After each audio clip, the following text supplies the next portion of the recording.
सभी को नमस्कार। मैं जितेश कुमार जांगीर, सहायक आचार्य चित्रकला। सर्वप्रथम आप सभी का ऑनलाइन ई क्लासरूम में हार्दिक स्वागत करता हूं। जैसे कि हम बीए प्रथम वर्ष की चित्रकला विषय की इकाई तृतीय के अध्याय चित्रकला के तत्वों का अध्ययन कर रहे हैं और इसमें भी चित्रकला का जो प्रथम तत्व है रेखा, उसका हम अध्ययन कर रहे हैं। पूर्व के भाग में हमने रेखाओं के प्रभाव जो है उनका अध्ययन किया, जिसमें हमने सीधी रेखा, आड़ी रेखा एवं उससे पड़ने वाले हमारे मन पे जो प्रभाव है उनका अध्ययन किया। तिरछी या कर्णवत रेखा और इससे पड़ने वाले हमारे मन पे जो प्रभाव है उनका हमने अध्ययन किया और अंत में हमने कोणीय रेखा और इसके प्रभाव का अध्ययन किया। आज हम अध्ययन करेंगे एक पुंजीय रेखा। ये जो रेखाएं हैं ये शोभा, प्रसार आदि भाव की द्योतक है। प्रकृति की सुंदरता, उसकी स्वतंत्रता, उसका विस्तार, फलों फूलों से लदे वृक्षों की सुंदरता इत्यादि को इसी प्रकार की रेखाओं के द्वारा दर्शाया जा सकता है, जैसे गुलदस्ते से में सजे हुए फूल। अब आप समझ गए होंगे कि एक पुंजीय रेखा कैसे होती है। जैसे मैं आपको समझाता हूँ। इन रेखाओं के मध्य भाग में एक बिंदु होता है।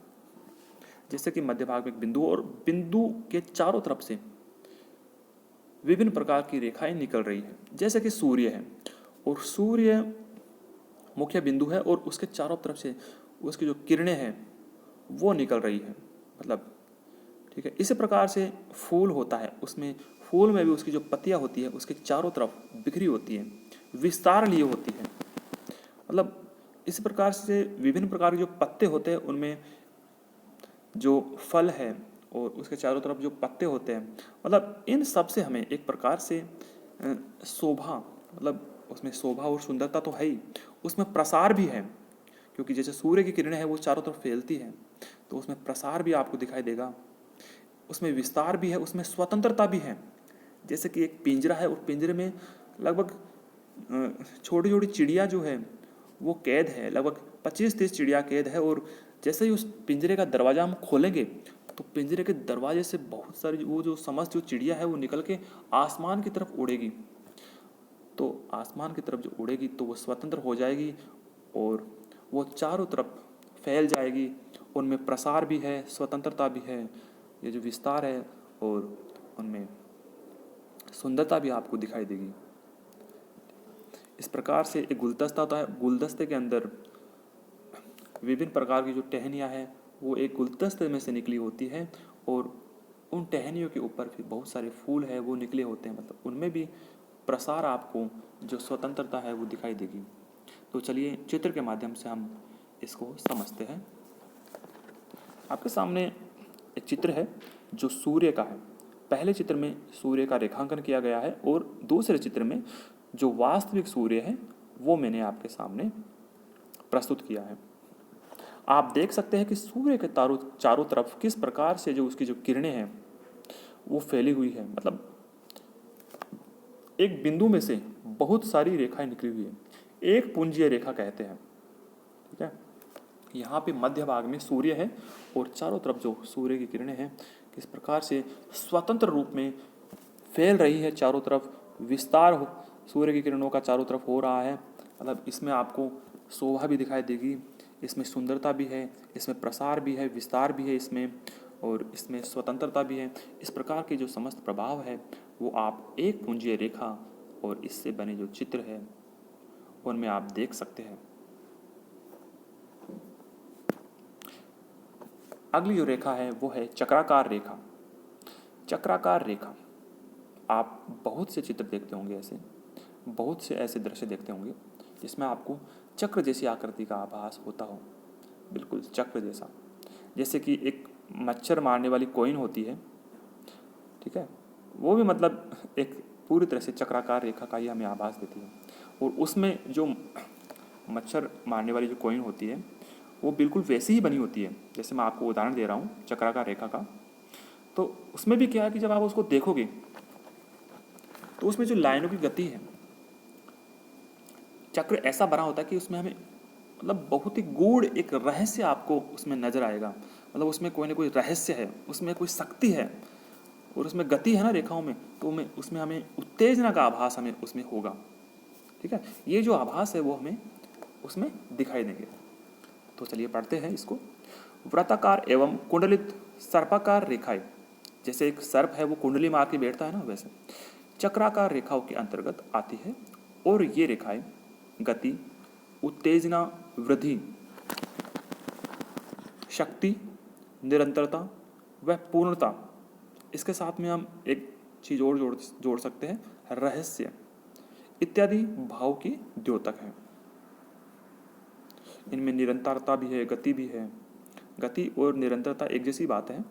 ठीक है, जब गति और निरंतरता होगी तो वृद्धि भी होगी और शक्ति भी उसमें हमें दिखाई देगी, परंतु इनमें एक रास्ता होने से अरुचिकर प्रतीत होती है, क्योंकि इनमें विविधता की कमी होती है, क्योंकि ये रेखाएं जो है वो एक जैसी आपको दिखाई देगी।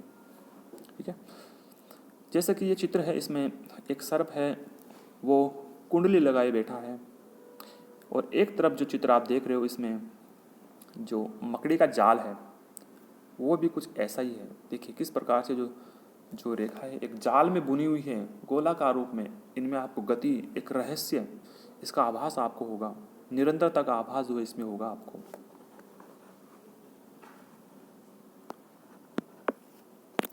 अगली जो रेखा है ये रेखा है प्रवाही रेखा। लयात्मक और प्रवाह युक्त रेखाएं, जैसे कि नदी की प्रवाह युक्त व लयात्मक रेखाएं इसके अंतर्गत आती है। जैसे कि नदी का जल है वो कितनी मंद गति से बहता है, तो उसको अगर कोई चित्रकार बनाएगा तो मतलब उसको लहरदार कोमल रेखाओं के द्वारा वो बनाएगा। ये प्रवाही रेखाएं लहरदार रेखाएं होती है, तो इसमें एक तरह से मधुर गति जो है उसका आभास हमें दिखाई देता है। ये रेखाएं गति, मतलब गति भी मतलब बहुत मधुरता से आपको उसमें दिखाई देगी। माधुर्य, लावण्य, मतलब उसमें लावण्य, ये जो मतलब कोमलता है वो हमें उसमें दिखाई देगी, क्योंकि नदी का जल जैसे बहुत ही मतलब धीमी गति से, मंद मंद गति से वो आगे बढ़ता रहता है और लहरदार रूप में वो आगे बढ़ता है, तो उसमें आपको लावण्य, माधुर्य भी दिखाई देगा। आदि भाव को ये रेखाएं दर्शाती है।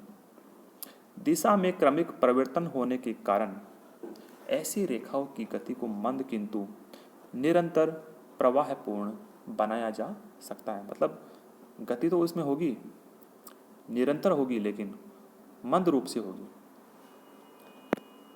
चलिए इसको चित्र के रूप में समझते हैं। जिस प्रकार से आपके सामने एक चित्र है, पहाड़ों में से एक नदी निकल रही है और किस प्रकार से वो लहरदार रूप से अपनी मंद गति से वो आगे बढ़ रही है, तो आप देख सकते हैं कि इसमें गति भी है, निरंतरता भी है, और इसमें लावण्य भी इसमें है, और इसमें माधुर्य भी आपको, ये जो प्रभाव है ये आपको दिखाई देगी। नदी के जल के साथ ही और विभिन्न प्रकार की जो आकृतियाँ हैं उनमें भी आप ये जो प्रभाव है ये आप देख सकते हैं।